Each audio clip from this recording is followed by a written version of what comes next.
Muchas gracias por asistir y acompañarnos en esta nueva presentación que queremos compartir con todos ustedes sobre las expectativas que tenemos sobre la posible evolución de la economía y de los mercados financieros para este ejercicio 2022. Es evidente que esta presentación, la verdad es que nos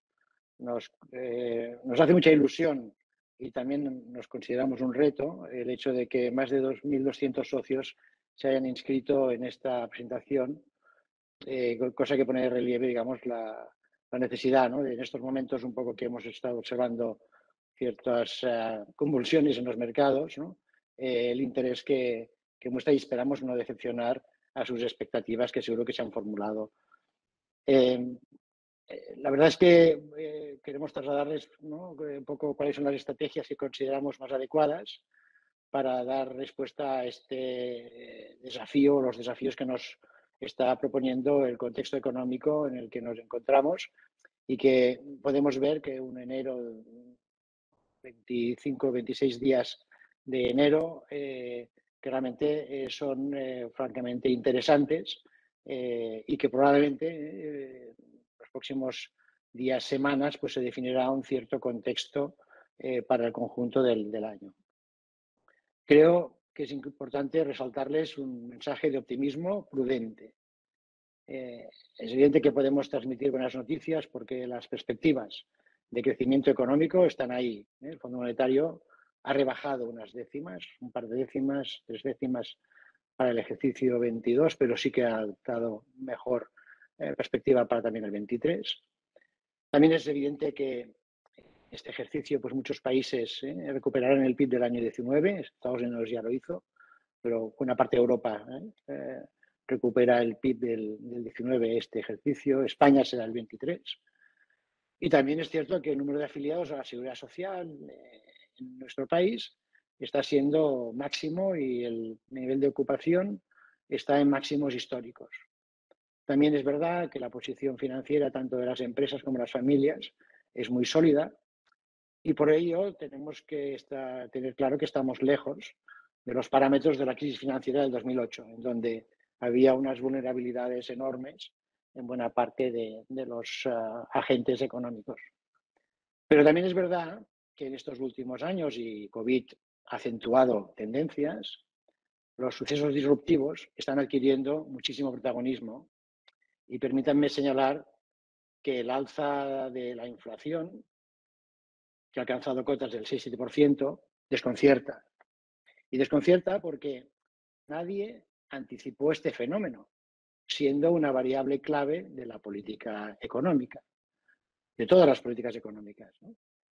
Y es cierto que esto probablemente, y nos lo explicarán pues nuestros ponentes de hoy, que después les presentaré, viene de un esfuerzo enorme fiscal para dar respuesta a COVID, de unas restricciones de la demanda que se liberaron de forma casi súbita, que se han generado problemas de oferta, rompiendo algunas cadenas de producción. También esto ha generado pues, presiones en los mercados de materias primas. También podemos ver situación compleja en los mercados de energía, no solamente por estrategias geopolíticas, sino porque también se están planteando, estamos empezando con la descarbonización y cambio de modelo energético. Y con todo ello nos encontramos inflación que hace muchos años que no veíamos, pero que están rodeadas de unas políticas económicas que son heterodoxas. Y aparece un problema ortodoxo, que es la inflación.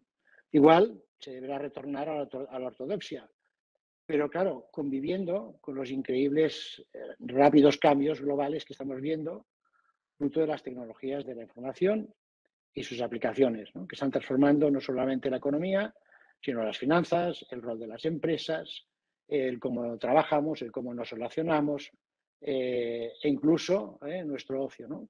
Por tanto, estamos viendo unas transformaciones a velocidad de lo que es la ley de Moore, ¿no?, aquello que es exponencial. Parece que el mundo coge exponencial, sigue la ley de Moore en transformación.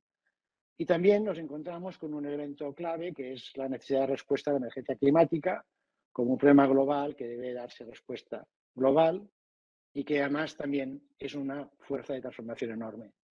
Todo esto este cóctel, pues probablemente se está viendo estos días en un momento de incertidumbre, diríamos que pensamos más bien puntual, pero muy relevante,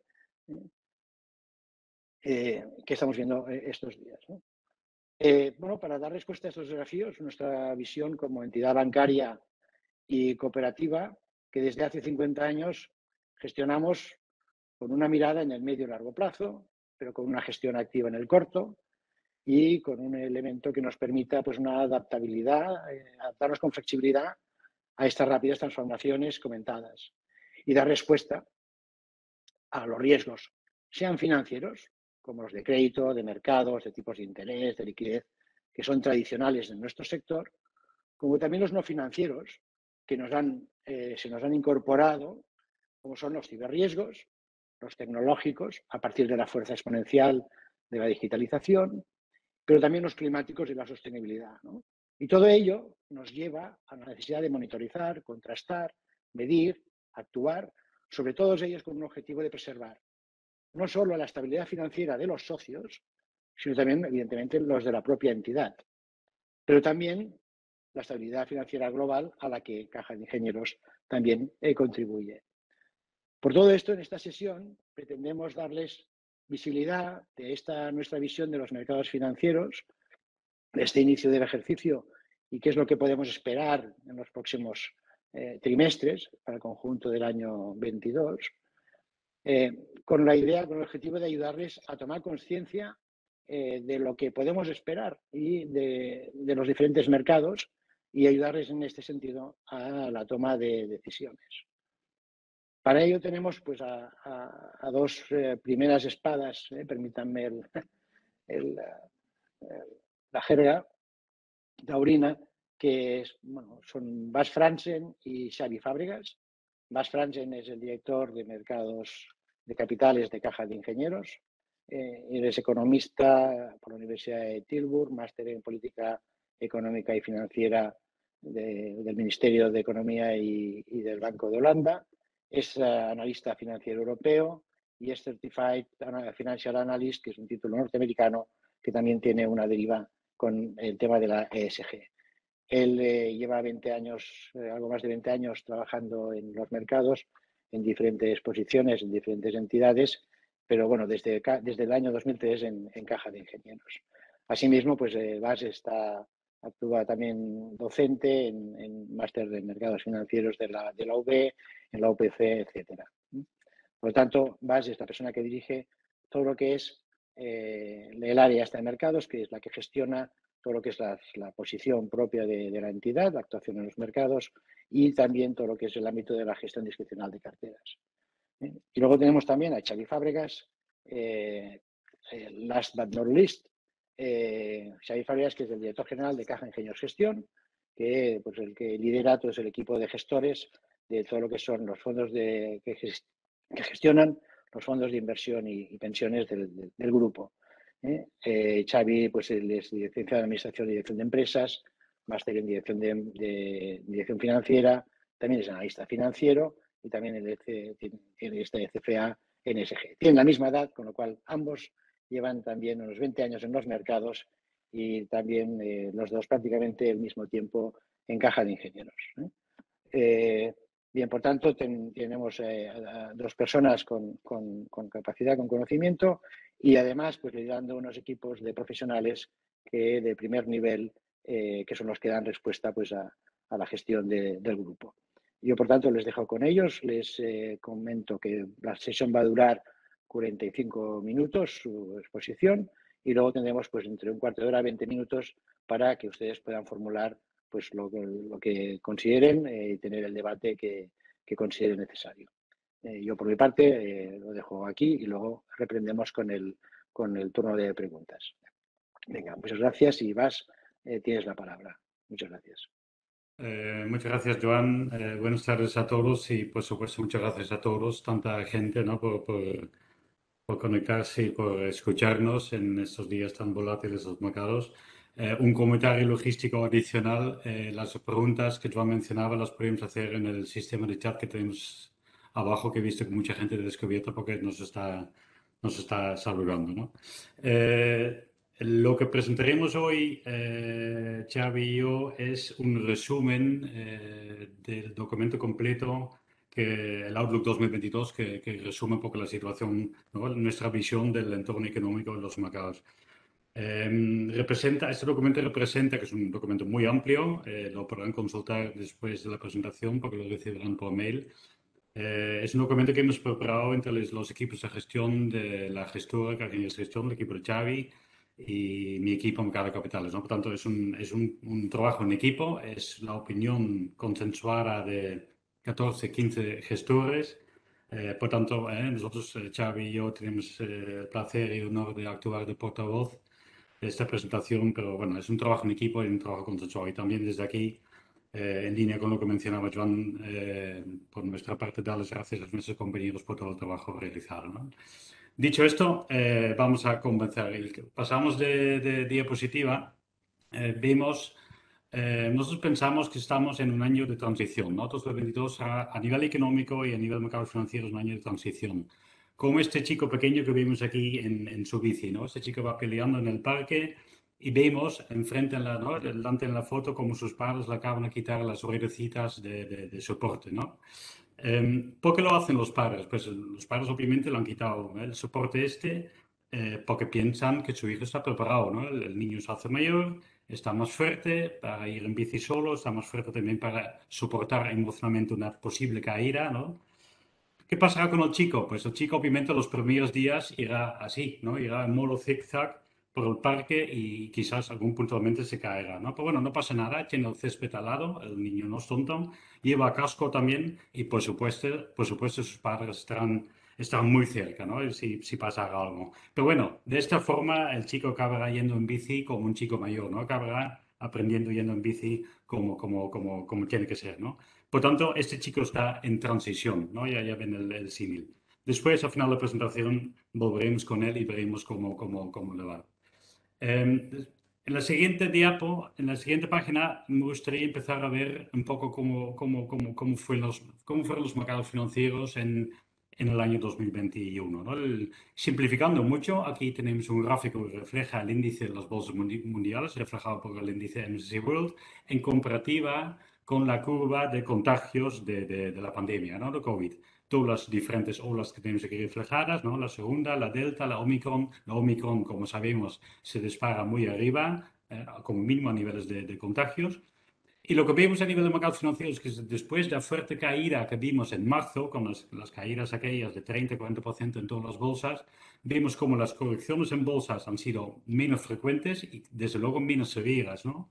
Y es verdad que parece que como mínimo a nivel económico y financiero la correlación, digamos, con la pandemia parece haberse reducido, ¿no? Obviamente por la vacunación, mucha gente estamos vacunados, casi todo el mundo, por todas las medidas que hemos tomado y también por la menor severidad, gracias a Dios, de las variantes que estamos viendo. Por lo tanto, parece que como mínimo a nivel financiero, la curva de contagios parece menos importante que antes, ¿no? ¿En qué nos fijamos hoy en día? Y esto vemos en la siguiente diapositiva, y Joan en su introducción lo mencionaba, la inflación, ¿no? La curva de inflación es la que nos preocupa actualmente y especialmente estos primeros días, las primeras semanas del año, pues lo hemos visto con bastante volatilidad en el mercado, ¿no? Creo que no es noticia para nadie cuando decimos que estamos en momentos históricos, niveles históricos de inflación, ¿no? Máximos de 30, 40, incluso 50 años, con datos de inflación del 7% en Estados Unidos y 5% en la eurozona, ¿no? Pero bueno, aquí un par de matices, ¿no? Antes de avanzar. Una cosa es un dato de inflación y otra cosa es un entorno inflacionista. Un entorno inflacionista sería un entorno en el que las empresas ven la capacidad o ¿no? Se ven capaces de incrementar precios de forma continua sin ¿no? verse muy afectados en sus ventas, ¿no? Y por otro lado, los trabajadores en el mismo entorno tendrían el poder de negociación para incrementar los salarios. Nos podemos preguntar si vamos a este entorno o no. Actualmente creo que no estamos en este entorno. Porque hay un segundo matiz y nos preguntaríamos, ¿qué es la inflación? Todos lo sabemos, pero si miramos la definición, inflación sería el incremento de precios de una cesta, ¿no? Ya la sabemos, una cesta de diferentes productos y servicios, respecto a hace 12 meses. Y esta referencia temporal, que normalmente no tiene mucha importancia, hoy en día tiene mucha. ¿Por qué? Porque sabemos todos cómo estábamos hace 12, 15, 18 meses, en un periodo excepcional, ¿no? Periodo negativo, por supuesto. Confinados, con la economía semicerrada y, por supuesto, con precios muy deprimidos en determinados sectores, ¿no? Hoteles, aviones, materias primas. Como ejemplo, quizás no es el mejor ejemplo, pero sí quizás el más conocido, el precio del petróleo llegó casi a $0 en plena crisis económica provocada por la pandemia, ¿no? Si comparamos esos precios con una situación económica más o menos normal, más o menos, que tenemos hoy en día, obviamente convertimos estos precios en un dato de inflación espectacular. Pero claro, precisamente es esto. Gran parte de la inflación, y lo vemos un poco explicado en esta diapositiva, es provocada por factores temporales, ¿no? El efecto estadístico que mencionaba antes y un fuerte componente de incremento de los precios de energía, que obviamente todos conocemos porque es primera noticia cada día, ¿no? Y lo sufrimos incluso seguramente en nuestras familias. Como ejemplo, el precio del petróleo que mencionaba antes cotizó hace un año y pico a $0,10, hoy en día está a $80. El precio del gas natural se ha triplicado, etcétera, etcétera. Pero es verdad que no solo es temporal. También la inflación que estamos viendo actualmente se explica por algunos motivos económicos, ¿no? La combinación de fuerte recuperación de la demanda, especialmente el consumo, combinado con ciertas restricciones en la oferta, que después explicaremos un poco más en detalle. Restricciones en la oferta de transporte, de materias primas, materiales básicos, semiconductores, mil ejemplos podríamos dar. La pregunta es, ¿qué pasa a partir de ahora? ¿No? Es obviamente la gran pregunta que tendrá consecuencias para los mercados financieros, para la política monetaria, etcétera, etcétera.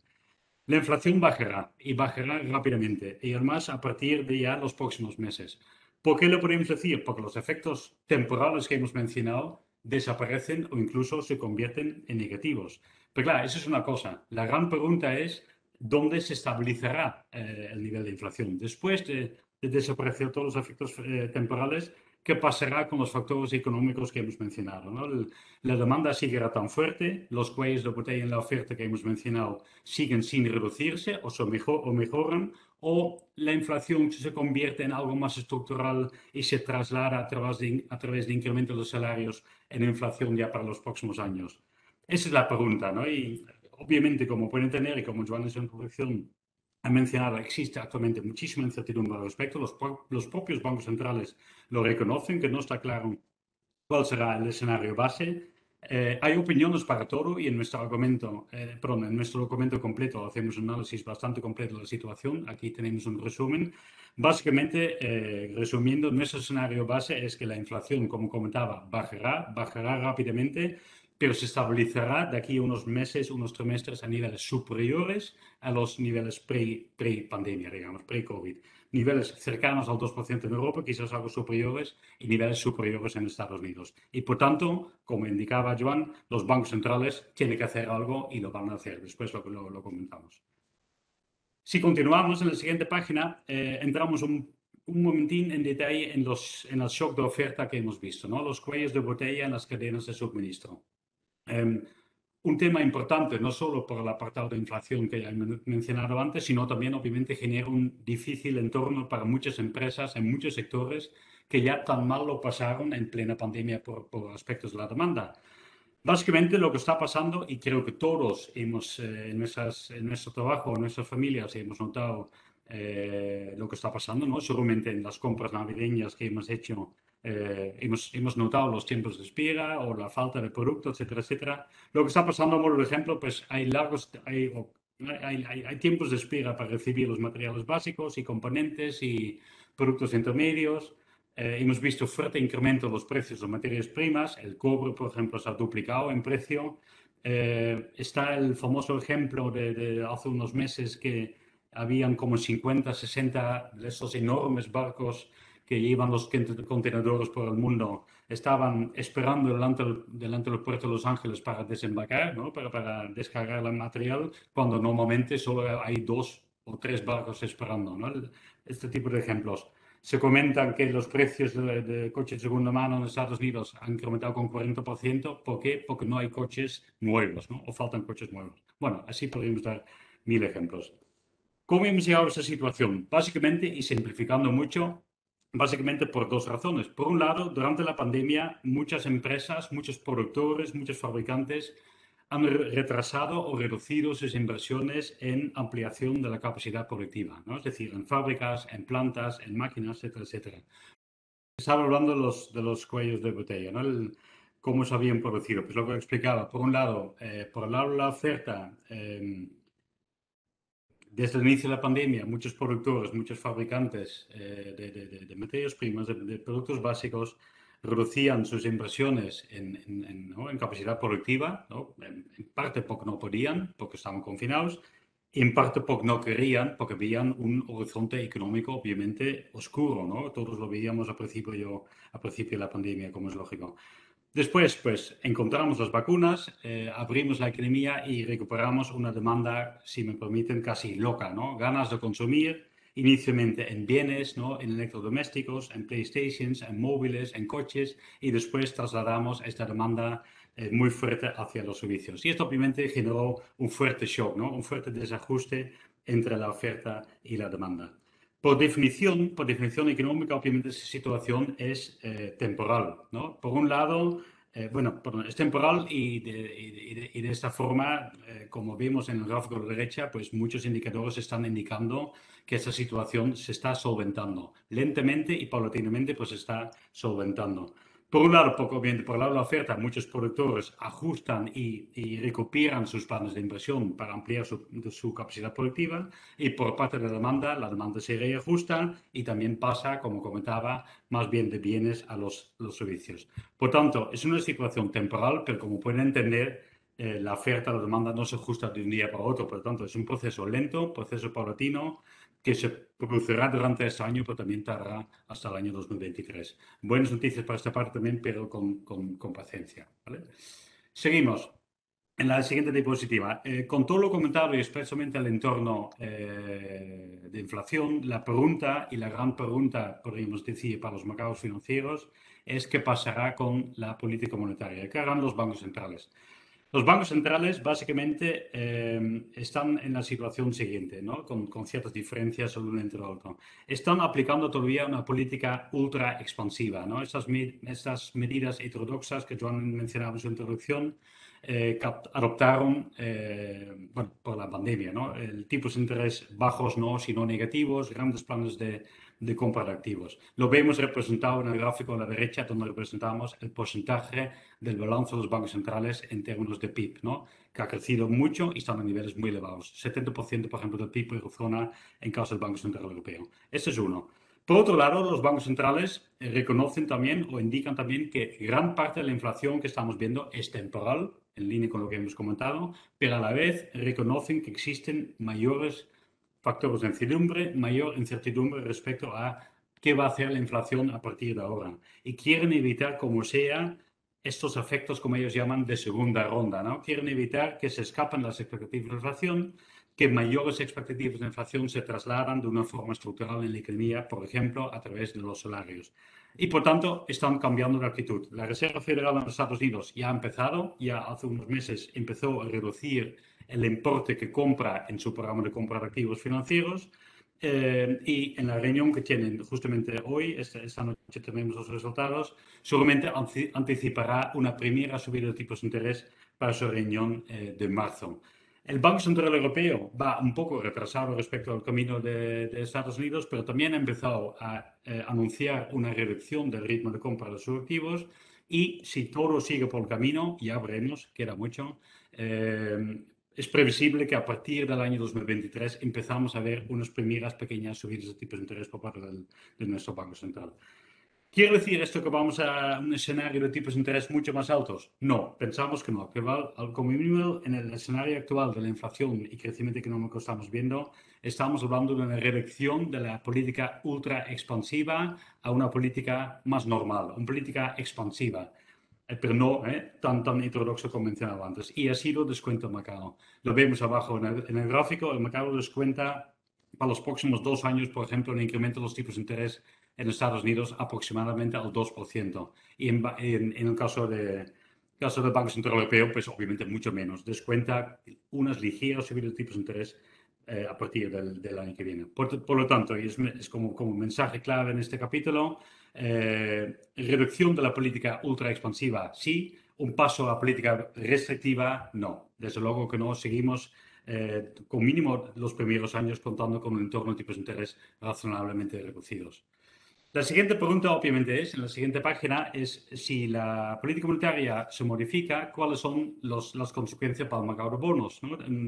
Los tipos de interés en el mercado de bonos, tan importante para la renta variable, para los países emergentes, para el mundo de crédito, etcétera, etcétera. Pues muy sencillo, lo vemos en el gráfico de la izquierda. Lo que dibujamos ahí en azul son los ciclos alcistas y bajistas de tipos de interés por parte de la Reserva Federal desde el año 90, comparado en naranja con el tipo de interés, la deuda a 10 años en Estados Unidos. Y vemos clarísimamente cómo hay una correlación entre ambos. Cuando la Fed sube los tipos de interés, obviamente este incremento de los tipos de interés se traslada a toda la curva de tipos, como es lógico. De hecho, lo que también vemos en esta curva, en el tramo final, es que el mercado ya se ha anticipado. Ya hemos visto desde hace unos meses que los tipos de interés en el mercado de bonos en Estados Unidos y también en Europa se han incrementado. Y por tanto, podemos decir que, como mínimo parcialmente, el mercado está preparado para estas primeras subidas por parte del Banco Central americano. Esto no quiere decir que vemos un cambio radical en los tipos de interés en el mercado de bonos, por dos razones. Por un lado, a la izquierda vemos, en el mismo gráfico de la izquierda, vemos una clarísima tendencia desde hace muchos años, tendencia bajista en las rentabilidades de la deuda, explicada un poco por factores estructurales en la economía, ¿no? Factores demográficos, tecnología y sobre todo la elevada deuda, que impiden que los tipos de interés a largo plazo puedan subir mucho más. Y respecto a esta deuda, y paso a la derecha en este gráfico, como sabemos, a nivel mundial y en muchos países desarrollados especialmente, sufrimos una situación de elevada deuda pública, ¿no? Y desde la pandemia esa deuda pública ha incrementado muchísimo. Cada país aproximadamente ha incrementado su deuda PIB con un 20 o un 30% respecto a antes de la pandemia, ¿no? La pregunta es, ¿cómo financiamos esta deuda? Esta deuda hay que pagarla. ¿Cómo hacemos esto? ¿No? Porque esta situación, en caso europea, ¿no? En caso de eurozona, estamos en Europa superior al 100%, etcétera, etcétera. ¿Cómo hacemos esto? Pues con tres medidas. Uno, generar crecimiento económico, es decir, generar PIB real. Dos, mantener una cifra de inflación más alta, y con esto generamos, digamos, PIB nominal. Y tres, manteniendo los tipos de interés a niveles relativamente bajos. De esta forma, y es lo que se hizo, y lo vemos en el gráfico de la derecha, esto es lo que se hizo después de la Segunda Guerra Mundial, a través de crecimiento económico, manteniendo tipos de interés bajos y ciertos niveles de inflación, conseguiremos incrementar, digamos, la solvencia de la deuda pública, conseguiremos reducir el gráfico de la deuda PIB. Es lo que se hizo después del año 45 y se volverá a hacer estos años. Y por esta razón pensamos que los tipos de interés no pueden subir mucho, van a subir, pero no pueden subir mucho, ni por parte de los bancos centrales, ni por parte del mercado de bonos, ¿no? Pero la pregunta es, y pasamos de diapositiva, por favor. La pregunta obviamente es, en este entorno que estamos explicando, si un incremento de los tipos de interés debe preocuparnos, ¿no? Para los mercados financieros. Nuestra respuesta sería, pues, relativamente. Depende si este incremento de los tipos de interés se realiza de una forma controlada y pausada, ¿no? Lo decimos por dos razones. Hemos estudiado los 8 ciclos de subidas de los tipos de interés por parte de la Reserva Federal de los últimos 30 años. Y hemos visto que solo en un caso la reacción de las bolsas fue negativa. En los otros 7 ciclos fue positiva. Y este gráfico lo muestra un poco, ¿no? Aquí tenemos la evolución del Standard Poor's 500 desde el año 70. En las bolitas azul, ¿no? En las bolas azul indicamos cuando la Fed empieza a subir los tipos de interés y vemos que básicamente el mercado pasa. El mercado no se pone nervioso cuando los tipos de interés suben ligeramente. El mercado se pone nervioso y entra en modo de corrección cuando vemos las columnas en colores, ¿no? Que son las recesiones económicas. Fuertes recesiones económicas que generan un entorno muy complejo y muy difícil para muchas empresas en cuanto a márgenes, en cuanto a ventas, etcétera, etcétera. Eso es lo que realmente preocupa a los mercados y, por tanto, podríamos decir, hombre, incrementar los tipos de interés es un factor negativo, pues ligeramente y relativamente. Lo que realmente nos debería preocupar es el entorno económico. Con esto vamos, por tanto, a ver el entorno económico en la siguiente diapositiva.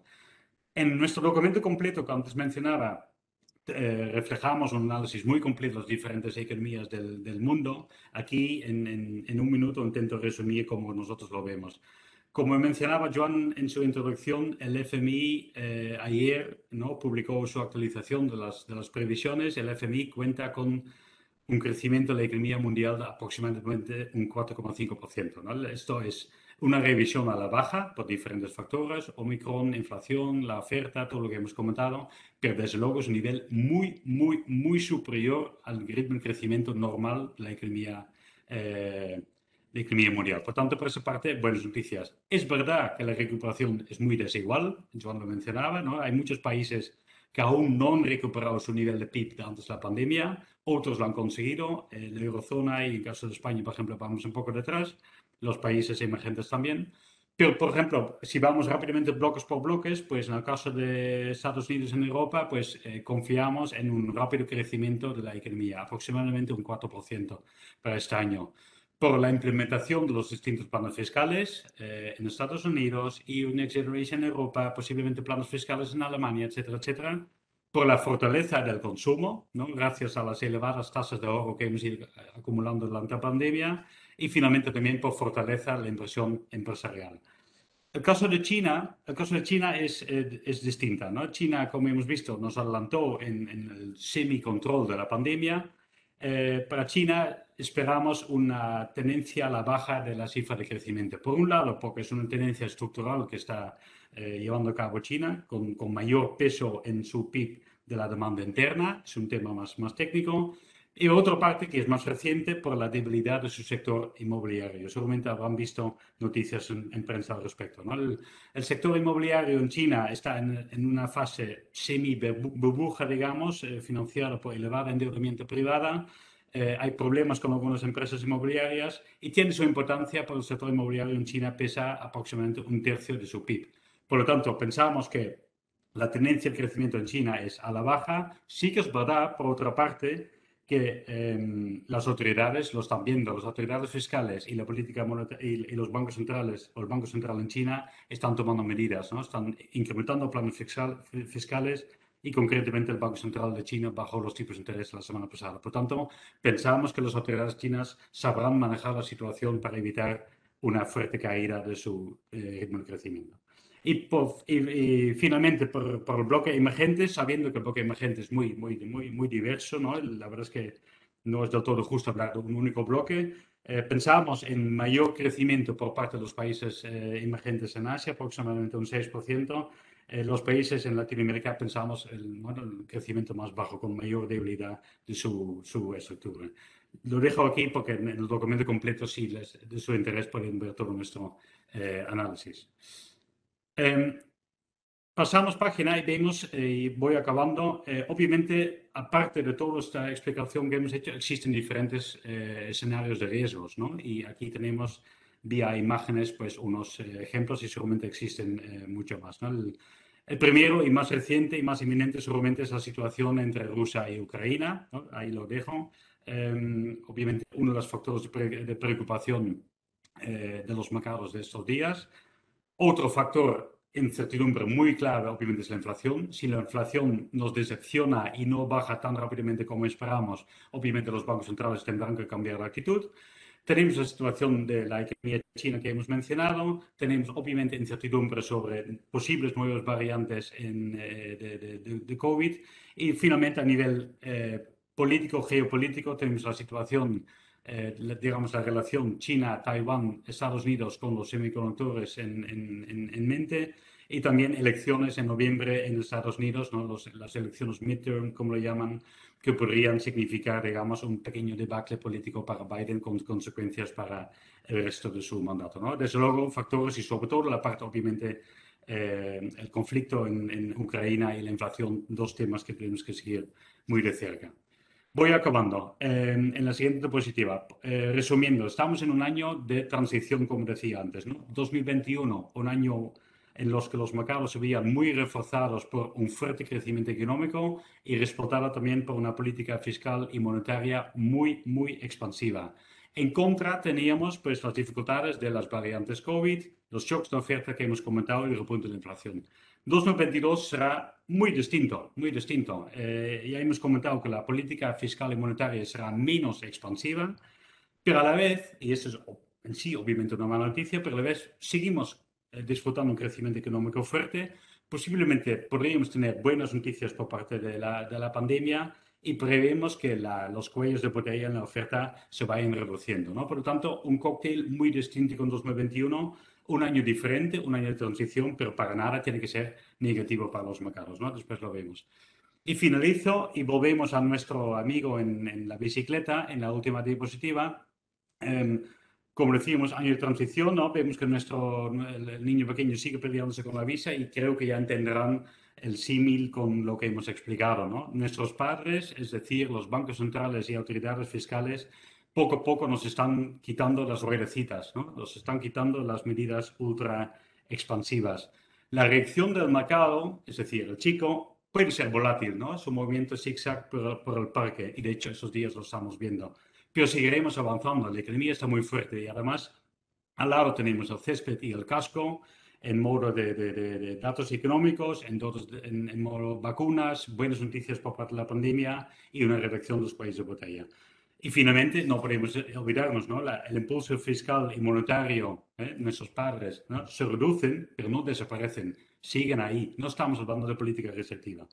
Por lo tanto, hay factores de incertidumbre, los hemos visto. Vamos a ver episodios de volatilidad como estamos viendo actualmente, pero con prudencia, diversificación y respetando un horizonte razonable de inversión, seguimos pensando que podemos mantener una visión optimista para los mercados financieros. Por mi parte, nada más. Mientras Xavi se prepara en la siguiente diapositiva, tenemos un breve resumen de algunas estimaciones que hemos mencionado en mi discurso. Nada más por mi parte. Muchas gracias por su atención y Xavi, todo tuyo.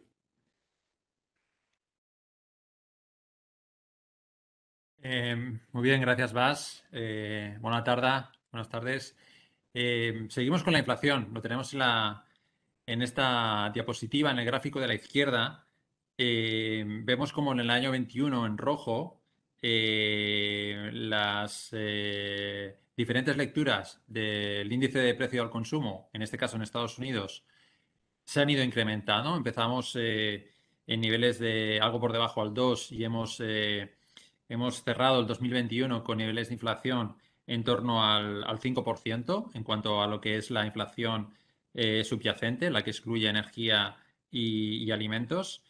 Y sin embargo vemos en la nube de puntos azul que los tipos de interés no se han ajustado a esas lecturas de inflación, con lo cual tenemos una anomalía y es el gran reto que tienen los mercados a día de hoy. Jamás en la historia nos habíamos encontrado unas expectativas de inflación y unas lecturas de inflación tan altas y unos tipos tan bajos.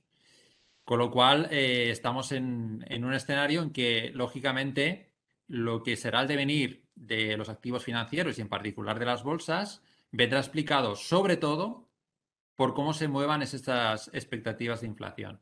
Si al final esas expectativas de inflación son transitorias o moderadas, tendremos un buen comportamiento de los índices bursátiles. Si, por el contrario, esas expectativas de inflación dejan de ser transitorias y pasan a ser estructurales, vamos a tener volatilidad en los mercados de renta variable, que al final son los activos que son más sensibles a este tipo de cuestiones que luego explicaremos. En esta misma diapositiva vemos cómo esas expectativas de inflación se van incrementando. Tenemos el gráfico de lo que es el swap sobre la inflación 5.5, que es uno de los principales indicadores que sigue la Reserva Federal para controlar la inflación, y vemos cómo sobrepasa ya el umbral del 2% y por lo tanto tenemos también aquí una evidencia de que las tensiones inflacionistas van al alza. En la siguiente diapositiva, siguiendo hablando de la inflación, aquí tenemos dos escenarios. Si contextualizamos el comportamiento de los activos americanos en este caso y emergentes bajo la perspectiva de un inversor norteamericano.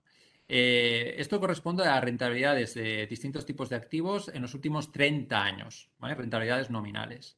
En la izquierda vemos que en casos de que la rentabilidad, que la inflación es por encima de la media, siendo la media el 3,1%.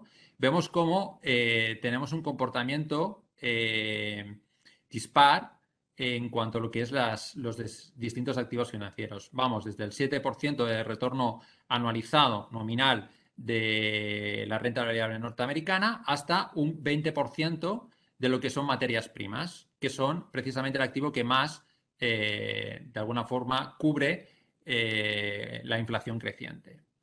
En cambio, en la derecha vemos cómo en escenarios de inflación a la baja, en que va disminuyendo, pues vemos un mejor comportamiento relativo, por ejemplo, de la renta variable en Estados Unidos, y en cambio vemos como claramente el sector de materias primas ante un escenario deflacionista tiene un muy mal comportamiento. Pues bien, ahora estamos claramente en el gráfico de la izquierda, donde tenemos unas presiones inflacionistas al alza y un mejor comportamiento de los activos, digamos, más indexados a inflación, como puedan ser el mercado inmobiliario, las materias primas o incluso también la deuda emergente.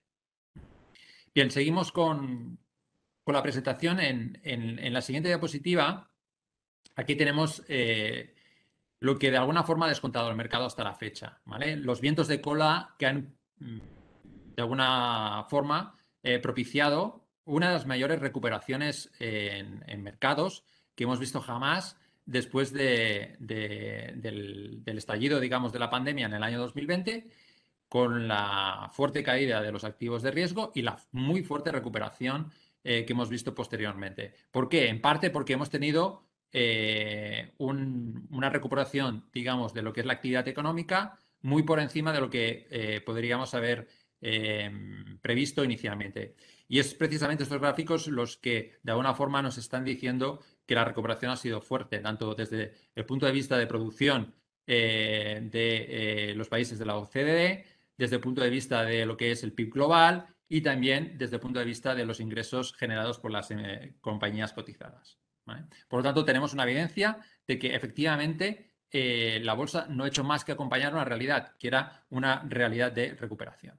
Bien, seguimos con la presentación. En la siguiente diapositiva vemos en la izquierda Estados Unidos, en la derecha Europa, cómo las empresas han repercutido ya los mayores costes derivados del escenario inflacionista. En la izquierda vemos cómo los márgenes operativos de alguna forma, vinculan, se machean al 100% con lo que es la evolución de los precios del productor. Es decir, están trasladando las empresas toda la inflación que ellos tienen en costes al producto final, y esto es algo que lo estamos viendo tanto en Estados Unidos como en Europa, inclusive en Europa más.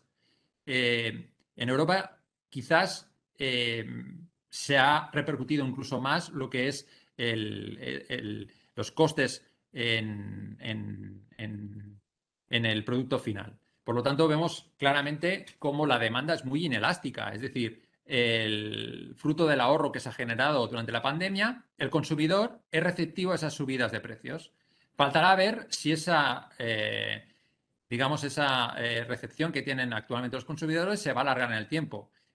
Previsiblemente no, porque efectivamente la economía al final tiene, digamos, un efecto oferta y demanda, y en algún momento veremos un cierto equilibrio y deberíamos ver cómo la demanda se vuelve más inelástica en el futuro, es decir, que es más sensible a subidas de precios. Pero hasta la fecha la demanda de alguna forma ha seguido, o el consumidor, mejor dicho, ha seguido comprando los productos a pesar de que estos cada vez son más caros.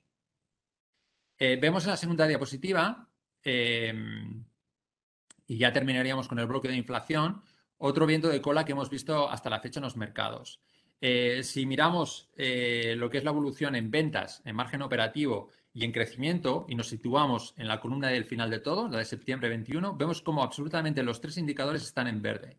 Tanto lo que es el crecimiento en ventas, como el margen operativo, como la evolución en beneficio por acción. Eso también tiene un efecto base, porque efectivamente el año 2020 era un año de caída de la actividad y de recuperación ya en el 21. Pero, como decía anteriormente, vemos como hay fundamentales que explican que las valoraciones a fecha de hoy en renta variable son correctas, porque ha habido un crecimiento muy importante en las principales magnitudes financieras. Seguimos con la presentación. Más indicadores de la recuperación son lo que es el gasto en CAPEX, es decir, el gasto que hacen las compañías para reinvertir en el capital de la propia compañía, en términos de mejora de infraestructura, en términos de mejoras de equipos, inversiones, y eso al final es un mensaje de fortaleza. Vemos como el CAPEX efectivamente se ha recuperado.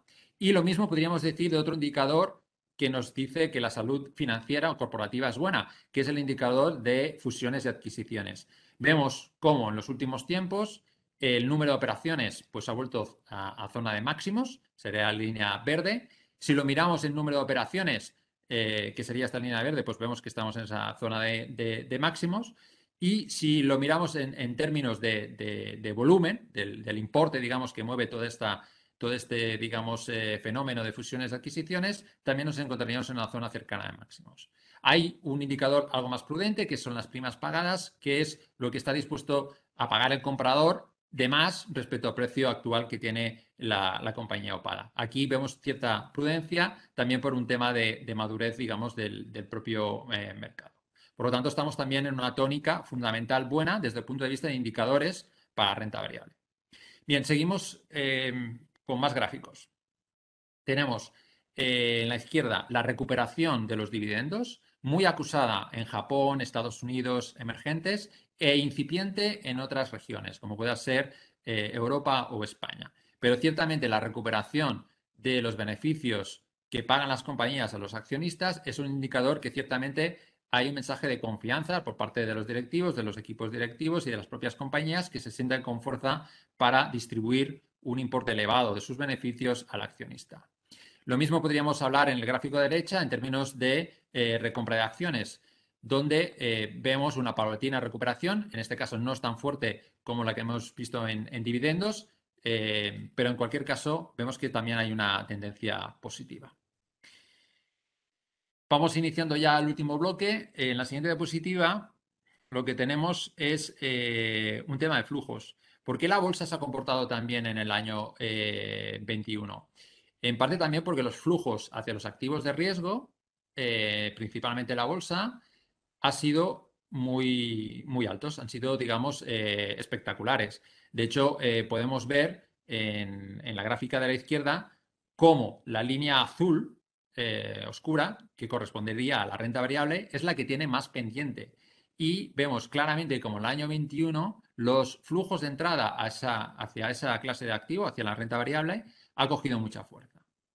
Lo podemos ver también desde el punto de vista de segmento. El segmento minorista, y aquí viene expresado por una estadística de los clientes de un banco americano, del Bank of America en particular, vemos como el inversor minorista americano, a través de sus inversiones en esta entidad, ha aumentado lo que es el porcentaje en renta variable hasta el 65,2%. Por lo tanto, vemos que hay ciertamente un apetito por el riesgo por parte del inversor y que éste se ha posicionado claramente hacia la renta variable. ¿De acuerdo? Por lo tanto, tenemos esa foto. Flujos de entrada importantes y luego también a nivel de segmento, el minorista, por distintas razones, ha tomado una posición muy importante en lo que es los mercados de renta variable. Seguimos con más indicadores. En este caso, indicadores de sentimiento. A pesar de temas, digamos, como los flujos o como el apetito del riesgo que pueda tener el inversor minorista, es cierto que hay un optimismo cauto en renta variable. Es decir, los pesos que hay en renta variable son altos, pero en ningún caso son, desde un punto de vista de valoraciones, exagerados. Es más, sigue habiendo pues, un punto de prudencia y lo podemos ver aquí, ¿no? En un indicador técnico que nos dice que el sentimiento ahora, esto forma parte, digamos, ya de este año 22, hemos incorporado ya la lectura que ha hecho el mercado este mes de enero, pues empieza a ser cauto. De hecho, el indicador, digamos, técnico entre alcistas y bajistas, pues se sitúa más bien en una zona de compra. ¿Por qué? Porque los bajistas o digamos, los pesimistas han ganado terreno este año 22, ¿no? A raíz de las correcciones. Esto lo podemos ver también en las empresas que cotizan por encima o por debajo de la media móvil. Ahora estaríamos en una zona neutra, pero digamos que las empresas, lógicamente por la corrección experimentada en las primeras sesiones de 22, pues hay unas cuantas que están por debajo de la media móvil y por lo tanto nos estaría también diciendo que hay una cierta prudencia en los mercados de renta variable. Lo mismo podemos ver en el gráfico de la derecha. Los puntos azules, que serían el punto actual donde nos encontramos para distintas clases de activos, se han movido todos hacia la izquierda. Eso significa que ha habido un movimiento adverso al riesgo y que ha habido, digamos, una reclasificación de los activos por parte de los inversores porque han aumentado el grado de pesimismo. Por lo tanto, esto es algo que se ha producido en escasamente un mes. Por lo tanto, el mercado, y esto es una característica que quería destacar, a diferencia de otros momentos, de otros años, el mercado ahora es mucho más eficiente en temas, en cuanto a trasladar en precio lo que está pasando. Los movimientos son mucho más rápidos. Entonces, no necesariamente estamos en una situación, digamos, de exuberancia irracional ni de optimismo desmesurado, porque ya digo, hay indicadores que nos están indicando todo el rato cierta prudencia y el inversor al final pone en precio los distintos cambios de escenario de forma muy rápida. ¿Vale? Bien, proseguimos con la presentación. Vamos a hablar, ya para terminar, en el bloque de valoraciones, cuál es a cuánto cotizan las distintas bolsas en términos de PER y de valor contable. En la izquierda tendríamos en términos de PER, en la derecha en términos de valor contable. Y lo haremos, como siempre, a través de las distintas regiones, tanto para el S&P 500, la bolsa americana, como el MSCI Europa, lógicamente en Europa, el MSCI World, que sería el indicador global, el IBEX y el MSCI Emerging Markets o los mercados emergentes. Hay una coincidencia tanto en términos de PER como en valor contable, como no podría ser de otra forma, y vemos cómo en Estados Unidos el triángulo amarillo marcaría la valoración actual, pues está cotizando en torno a 22, 23 veces contra un promedio histórico de 18. Por lo tanto, diríamos que las valoraciones son exigentes en Estados Unidos. Y lo mismo lo tendríamos en valor contable. Y esta lectura es inversa en el caso de Europa o en el caso del IBEX, donde vemos que la valoración actual en términos de PER está algo por debajo del promedio, ¿de acuerdo? Por lo tanto, diríamos que ahí las valoraciones pues tienen, por distintas cuestiones, un punto de partida por debajo de lo que había sido el promedio histórico.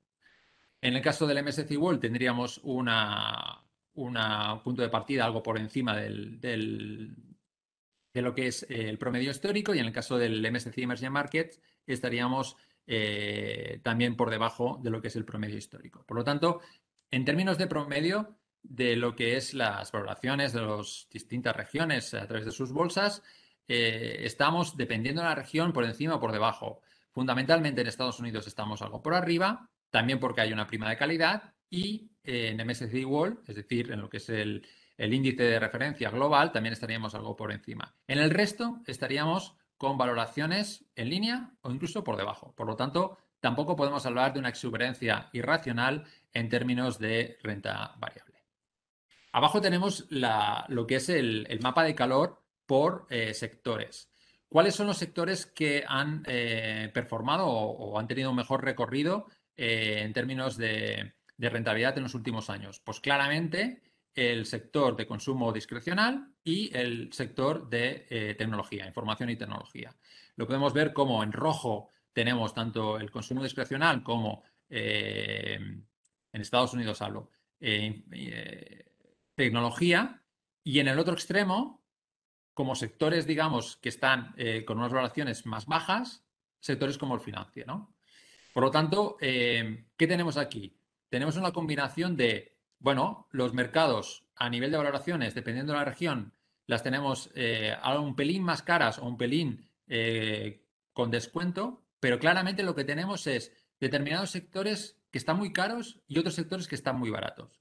Por lo tanto, se antoja que este año podría haber un repricing, de hecho ya lo estamos viendo, es decir, estamos viendo un trasvase, una rotación desde unos determinados sectores hacia otros, con el fin de ajustar, digamos, el tema de la inflación. Porque el tema de inflación, al final, implica mucho la valoración y estos sectores vienen determinados por la valoración, lógicamente, porque al final, para determinar el precio objetivo de una empresa u otra, pues utilizamos el descuento de flujo de caja y al final la inflación condiciona lo que es el coste del capital, y la fórmula nos da que determinadas empresas o sectores, en este caso, que hasta ahora pues disfrutaban de unos costes financieros muy bajos, ahora no tanto. Y por lo tanto, lo que está haciendo el inversor está recalibrando cómo impacta la inflación en esas valoraciones.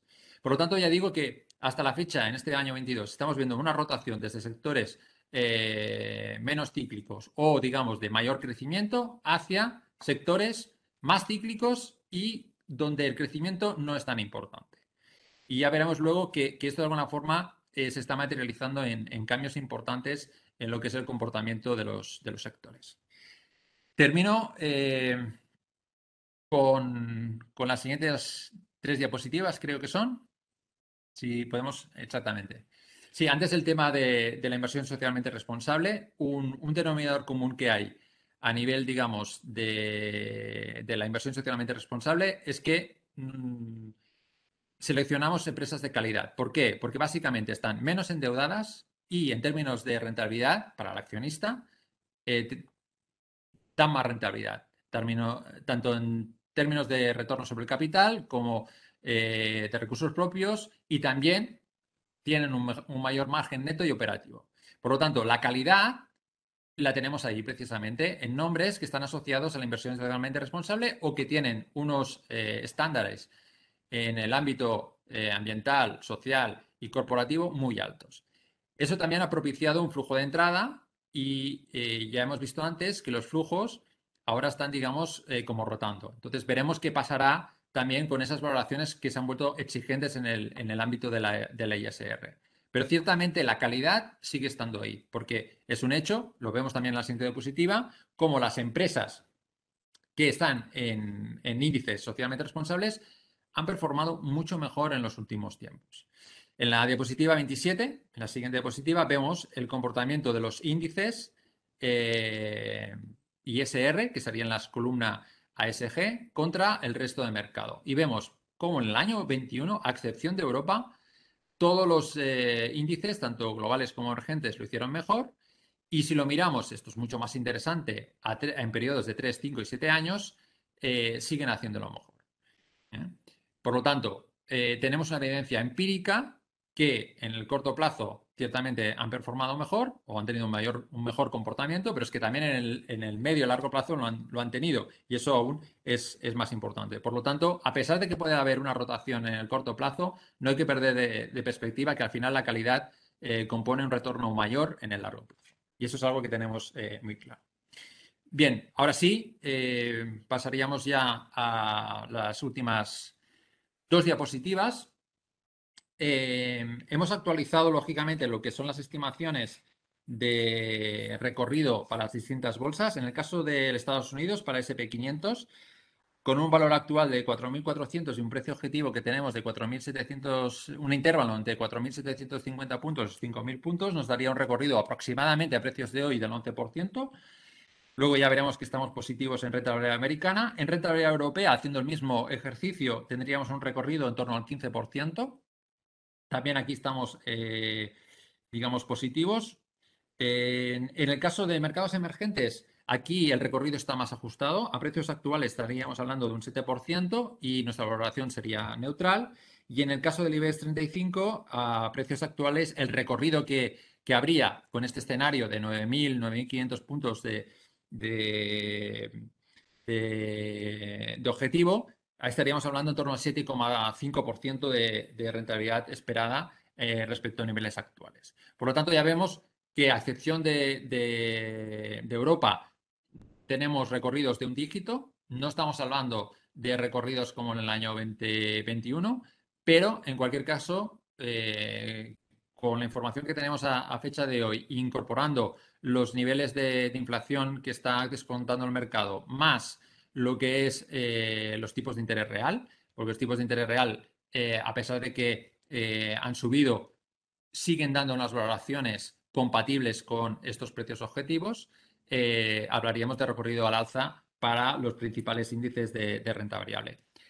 Ya lo han comentado anteriormente Bas, la variable clave a seguir son las expectativas de inflación. Si las expectativas de inflación se mantienen ancladas o incluso disminuyen respecto a niveles actuales, vamos a tener un buen comportamiento de los activos de renta variable. En caso inverso, es probable que siga la volatilidad. ¿De acuerdo?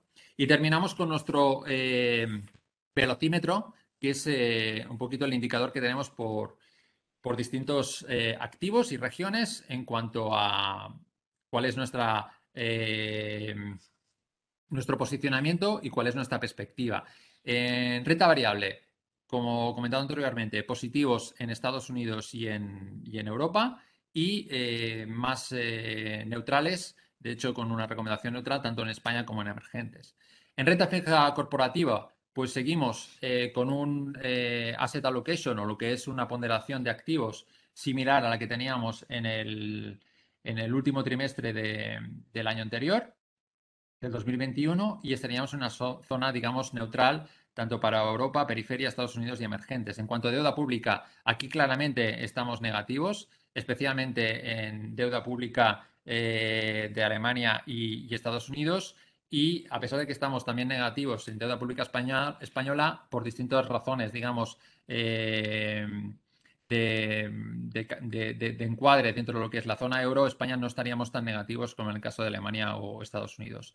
Hemos subido lo que es el apetito o más bien el posicionamiento positivo en la clase de activos retorno absoluto, donde creemos que hay posibilidad de ser más flexibles. La flexibilidad va a ser clave este año y seguimos neutrales tanto en mercado monetario como también en el dólar. En el dólar pues tenemos una estimación para cierre del año parecida a los niveles de cierre del año 21, por lo tanto estaríamos en una zona neutra en cuanto a perspectivas de la divisa. Y hasta aquí la visión que tenemos en cuanto al asset allocation o lo que es nuestra visión de los distintos activos para este 2022. Devuelvo la palabra al señor Caballé. Muy bien, muchas gracias, Bas, muchas gracias, Xavi, por vuestra presentación y gracias a todos los participantes, más de 700 personas que han seguido y con mucho interés esta sesión. La verdad es que quiero comentaros un par de cosas. Primero, esta presentación se la vamos a mandar a través de un correo electrónico, recibirán un link de esta presentación. La recibirán si ustedes se relacionan con la caja en catalán, si se relacionan con la caja en castellano, pues en castellano. Y al mismo tiempo también tendrán acceso al informe completo de todo lo que es el análisis de todos los mercados, que también estará en catalán o en castellano en función del idioma con el que nosotros nos relacionamos con ustedes. A ver, voy a intentar clarificar el chat. El chat hoy ha sido un chat muy activo, la verdad es que tremendamente activo. Intentaré hacerle las preguntas a nuestros ponentes en función, las haré en el idioma en el que haya sido formulada en el chat y por lo tanto intentaré encontrar, porque la verdad es que hay comentarios, etcétera, que intentaré pues canalizar para poder dar respuesta a todo lo que ustedes han planteado. Bueno, yo primero antes de llegar a la pregunta al inicio de las preguntas, quería preguntarles a Xavi y a Bas si consideráis que estos días ha habido más ruido en los mercados que nueces. Es decir, si consideráis que esto es como una especie de... Porque a veces los mercados, ¿no?, son como muy... bueno, a los periodistas les encanta cuando el mercado cae. O sea, se monta un poco de escenario. Si es demasiado, más ruido de lo que realmente ha pasado, porque miramos cuánto han caído las bolsas y tampoco es una crisis horrible, ¿no? Entonces, ¿cómo valoráis personalmente vosotros, profesionalmente, estos días?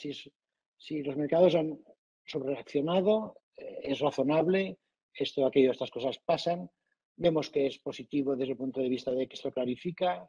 ¿Cómo lo podríais interpretar este movimiento de estos días que está cogiendo, ¿no? Las bolsas y tal, pues como cada día titular, ¿no? En los periódicos? Que esto a los financieros nos cuesta mucho porque esto contamina muchísimo a la opinión pública, y eso es a veces lo peor que ocurre cuando hablamos de inversiones, que es algo que es ser prudente, constante, digamos, cerebral, etcétera, etcétera.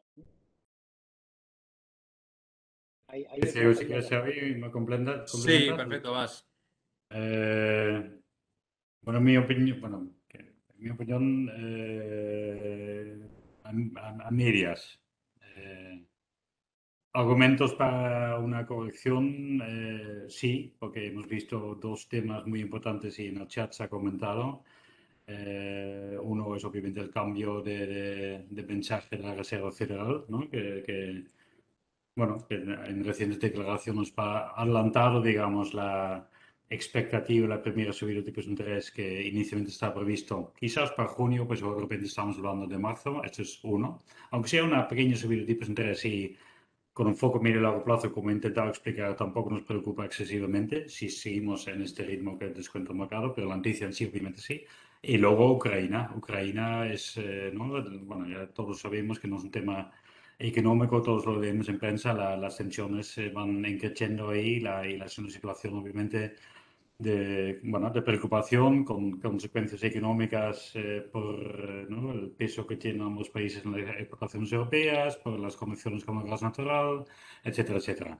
A partir de ahí, obviamente, se genera, como casi siempre cuando hay una corrupción de ese estilo, pues genera el exceso, ¿no? El exceso. Y esto lo vemos también por la misma razón que sin ningún tipo de noticia que se ha producido ni por ambas fuentes, ni por parte de la Reserva Federal, ni por parte del conflicto entre Rusia y Ucrania, en pocos días pues las bolsas han recuperado, ¿cuánto? 3-4% ya, ¿no? El mismo lunes ¿no? La bolsa americana desde -5 pues cerró un positivo. Cuando empezamos con esos movimientos, ahí estamos en zona de exceso, en mi opinión. O sea, un poco de todo. Hay factores de Ok, preocupación, pero no para... ok. Como tenemos muchísimas preguntas, os pediré la máxima concreción posible, ¿vale? Pero gracias, ¿eh? No, o sea, utilizar lo que tengáis que utilizar, pero el tiempo, pero hay mucha Sí, pregunta. Xavi, ¿querías hacer algún comentario? sí, solo complementar que, claro, el punto de vista de inversión colectiva siempre es a largo plazo, ¿no? Y en fondos, lo que hemos visto, más que estar preocupados respecto a una caída fuerte en el mercado, lo que estamos debatiendo es el posicionamiento de las carteras, es decir, qué tipología de compañía queremos por valoración, ¿no? Porque parece que lo que está cambiando es no tanto el sentimiento hacia los activos de riesgo, que va a seguir siendo positivo, porque tenemos al final una situación donde no hay alternativas y al final ya vemos que tampoco los bancos centrales pues, pueden permitir que la inflación suba mucho, porque al final esto crearía un problema para la deuda. Ese escenario no va a cambiar y por lo tanto vamos a seguir siendo positivos en activos de riesgo. El tema es la inflación toca los parámetros de valoración de lo que son las distintas industrias y sectores. Y ahí tenemos que hacer un ejercicio adicional de ver cuál es el precio objetivo razonable que tenemos asignado a una determinada compañía. Y ahí es donde estamos, de alguna forma, focalizándonos a nivel de esfuerzo. Bien, muchas gracias. A ver, Juan Ramón preguntaba, dice, con estos riesgos geopolíticos que hemos expuesto, ¿quién nos ayuda cuando vemos que perdemos todos los días dinero en nuestros depósitos? Y yo lo que diría es que se puede hacer, es decir, lo que es evidente es que los tipos de interés están en zona negativa, ¿no? Y estamos en una época de represión financiera, que además con esta inflación se acentúa y que por lo tanto si queremos obtener algún tipo de rentabilidad real o nominal incluso, habrá que exponerse a asumir determinados porcentajes de riesgo que se puede gestionar, ¿no? No sé si queréis hacer algún comentario adicional a esto que he comentado yo. Sí, bueno, aquí uno de los errores habituales que cometemos a la hora de afrontar, digamos, lecturas relacionadas a las alternativas de los depósitos es la forma de invertir. Si invertimos de golpe, claro, estamos de alguna forma expuestos al momento de entrada. Si lo hacemos de forma recurrente o incluso aprovechamos la volatilidad, porque la volatilidad es el mejor aliado que tiene el inversor, pues posiblemente no estaremos tan pendientes de cuál es la evolución de nuestras inversiones. Ok, molt bé, moltes gràcies. Xavier pregunta, si se resuelve suaviza Rusia y baja el precio del petróleo y gas en un 50%, ¿sería un detonante de subida de renta variable? Sí, desde el punto de vista, digamos, de compañías tipo growth, por ejemplo. Lo que ha penalizado más a las empresas de crecimiento es las expectativas de inflación. Si estas se relajan o incluso bajan, lo que va a suceder es que de nuevo va a haber un repricing, una revalorización de las compañías de crecimiento que al final son más sensibles a temas de inflación. Y perdona, esto conecta con unas preguntas que salen, ¿no? en el chat sobre el funcionamiento de los mercados, ¿no? Respecto a un tema geopolítico o expectativas de inflación. También una pregunta alguien pregunta si la inflación baja un poco, ¿esto tiene consecuencias para los tipos de interés? Tenemos que darnos cuenta que los mercados financieros funcionan en función de las expectativas o ¿no? las anticipaciones, las noticias. Y efectivamente, como dice la pregunta y como contesta Xavi, si lo de Ucrania, simplificando, acaba bien, si me permitís, eso es una buena noticia porque el mercado ya está empezando a descontar un conflicto ahí, ¿no? Y bueno, lo mismo para la inflación, lo mismo para datos económicos, etcétera, etcétera, etcétera, ¿no? Sí. Agmoy pregunta si puedes decir algo sobre los bonos indexados a la inflación. Sí, bueno, los bonos indexados a la inflación se inventaron para proteger, o sea, para poder invertir con protección contra la inflación. Son bonos cuyo cupón y nominal se indexan a la inflación. Es decir, si la inflación sube, el nominal de tu bono incrementa. Eso hace que estás protegido contra la inflación. Es una inversión para inversores institucionales, son inversores que no están aptos para inversores retail, más que nada por el nominal mínimo que se exige y los folletos de inversión, pero son bonos muy usados en fondos de inversión, fondos de pensiones, inversores institucionales para protegerse contra los efectos de inflación e invertir en los tipos reales de alguna forma. Josep Huguet plantea, diu, voy a formular la pregunta, és un comentari o pregunta, és l'efecte dominó de la inflació encara ha d'arribar a molts productes finals. Això acompanyat de la baixa relativa de salaris i pensions, ja m'agradarà veure com es menja. Bueno, es verdad que hay un tema que no hemos comentado y es cierto, ¿no? Y un poco por eso también creo que la inflación será en gran parte temporal, que es la consecuencia que la propia inflación tiene para el consumo, ¿no? Y esto cada uno en nuestro día a día lo habríamos pensado, ¿no? En plan, si aquí mañana vuelven a subir vuelven a subir los precios, ya no vengo más. O cambio ¿no? de cambio de tienda, cambio de restaurante, lo que sea. Y efectivamente, en determinados sectores, determinados segmentos, una continuación del incremento de precios reduce el propio consumo, reduce la demanda. Y efectivamente esto puede generar un círculo bajista a través de los precios. Y creo que muchas empresas lo pensarán antes de subir los precios. Ok. Hay una pregunta que és menor preocupació econòmic-financera pel Covid, però molta preocupació perquè els fons que tenim van a la baixa per diferents motius, però a la baixa en el que va de 2022. Algun comentari a fer amb aquesta afirmació? O algun element d'explicació d'aquesta baixa? Sí, bueno, aquí, Joan, hi ha dues qüestions, no? O hay dos qüestions. No, en català, en català. La pregunta s'ha formulat en català, si us plau, contesta en català. El comportament del que és el valor liquidatiu dels fondos, la cotització dels fons d'inversió aquest any 22, doncs certament ha estat condicionada pel fet de que els actius de risc doncs, han caigut, no? Des del punt de vista de l'inversor, i entenc la pregunta, el que hem de plantejar-nos és quin és el nostre horitzó temporal. Portem 3 setmanes de l'any 22 en el que va en curs. Si l'entrada es va fer el 31 de desembre, lògicament estem pendents de l'evolució. Si l'entrada es va fer el 31 de desembre del 20, doncs no estem tan pendents, i si ho vam fer-ho en el 19 o el 18, doncs encara menys. Què vull dir amb això? Que els fons d'inversió, almenys tal com els concebim a Caixa Enginyers, el que volem és composar la rendibilitat en el llarg termini. I aquests moments de volatilitat el que ens permeten és composar aquesta rendibilitat a llarg termini. És a dir, és precisament en moments com l'actual en què generen oportunitats i podem recalibrar les carteres i composar una rendibilitat en el llarg termini fins i tot més alta de la que tindríem si no hi hagués aquesta volatilitat.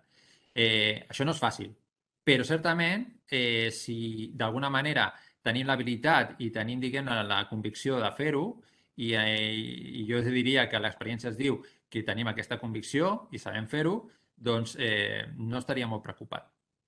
Perquè ja dic, creiem que la situació, diguem-ne, malgrat hi ha incerteses i hi ha molt soroll, segueix sent bona. Hi ha un altre comentari, diu, vuestro fondo de inversión Bolsa USA iba perdido un 10% en lo que llevamos de año. ¿Dices que estamos en positivo? Si nos entès...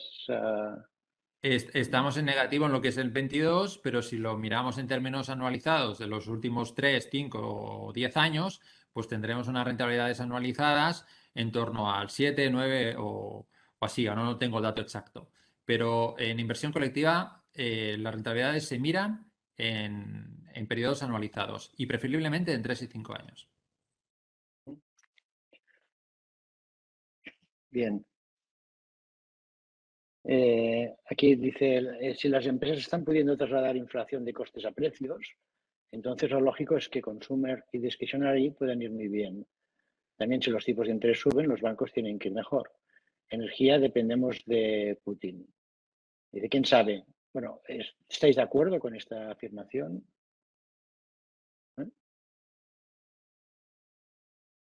Sí. Al final, si las expectativas... Hay unos sectores que te cubren mejor de la inflación que otros. Sector financiero, energía, materias primas, incluso en mercado inmobiliario, lo hemos visto antes en la presentación, en escenarios inflacionistas funcionan mejor. En el caso contrario, pues tenemos consumo discrecional o tecnología. Por eso reitero que el reto que tienen los gestores este año es posicionar de forma compensada y equilibrada las carteras. Ahí está el debate. Ok, bien, yo digamos que creo que no hay ninguna otra pregunta de los temas, que hay alguna otra, pero que yo creo que ya hemos podido dar respuesta. Sí que me gustaría cerrar con 3 o 4 conclusiones, creo que relevantes. Por un lado, esperamos unas políticas menos expansivas, pero no restrictivas. Y creo que es importante tener en cuenta que venimos de una época absolutamente, como decíamos al principio, heterodoxa de política monetaria, y de hecho estamos empezando a normalizar una situación económica que venía de una estanflación y una japonización enorme. Creo que el hecho de que la inflación, evidentemente no al 6 o al 7%, pero la inflación también es una solución para deflactar las deudas, y sabemos que estamos viviendo en un mundo montado sobre 3,5 billones de deuda, es decir, 3 veces y media el PIB del mundo. Creo que desde este punto de vista estamos en un cambio, como decíais al principio, totalmente de acuerdo, en un cambio de ciclo. Las políticas no restrictivas de adaptación. Hoy va a ser muy importante lo que dentro de media hora va a decir Jerome Powell. Me quedo también con los elementos de crecimiento económico positivo, sólido. Sí que evidentemente con un cierto riesgo de volatilidad, pero también estamos diciendo que la volatilidad también es un aliado de los inversores en el conjunto de herramientas para poder gestionar las inversiones. Y finalmente yo diría que hay todo un nuevo espacio de valor, que es todo el ámbito de la sostenibilidad, en donde el mundo ha de hacer unas inversiones enormes en los próximos años, que estas inversiones de alguna manera están ya generando un cierto valor, y esto lo vemos por la emergencia de todo lo que es la ESG, las empresas que tienen fuertes, sólidos criterios de sostenibilidad, de sociales y de gobernanza, y que de hecho estamos viendo que los flujos de inversión no han aflojado en estos últimos años. Yo creo que pienso que, como decíamos al principio, ¿no?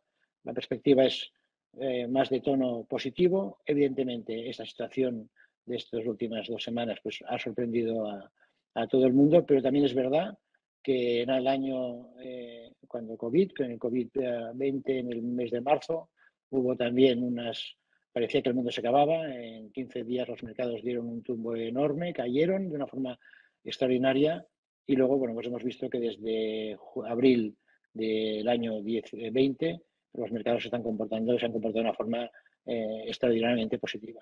Por lo tanto, yo creo que tenemos que pensar más en esta clave y, evidentemente, los conflictos de Ucrania o China que puedan aparecer, pues esto forma parte ya también del escenario natural y cuando sabemos que cuando pasan estas cosas suben el precio de los bonos, caen algo los precios de las bolsas, pero lo que sí que está claro es que yo diría que en este momento los mercados no descuentan un conflicto enorme en Ucrania.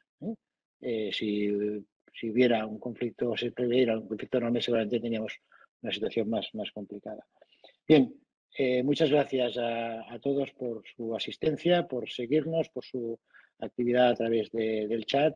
Esperamos pues bueno, convocar nuevas conferencias como la de hoy. Seguramente pues hacia el mes de junio pues solemos hacer otra sesión de este estilo y bueno, agradecerles su confianza y su asistencia. O sea que yo con esto y bueno, agradecer a Bas y a Xavi el esfuerzo y si me permitís felicitar a vuestro equipo.